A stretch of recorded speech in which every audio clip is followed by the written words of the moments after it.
আজকে আমরা নিয়ে এসেছি চটজলদি চিকেন কারি। এই চিকেন কারিটা ভীষণ ইজি ওয়েতে আমরা বানিয়েছি, তোমরা দেখো। তোমরা সকলেই আশা করি এই রেসিপি কম বেশি জানো।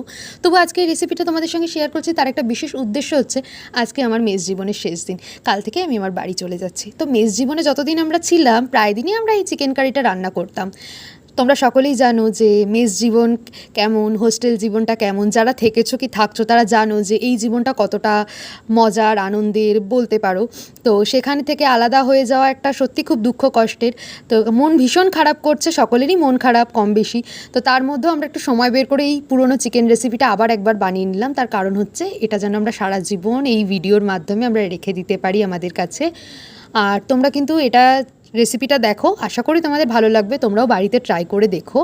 আর লাইক, শেয়ার, কমেন্ট করতে কিন্তু একদম ভুলবে না। চ্যানেলটাও সাবস্ক্রাইব করে নিও। এই চ্যানেলে আরও একটা রেসিপি আসবে, সেটা হলো আমের চাটনি। আমারই একটা বোন বানিয়েছে, সেটাও দেখো। টাটা।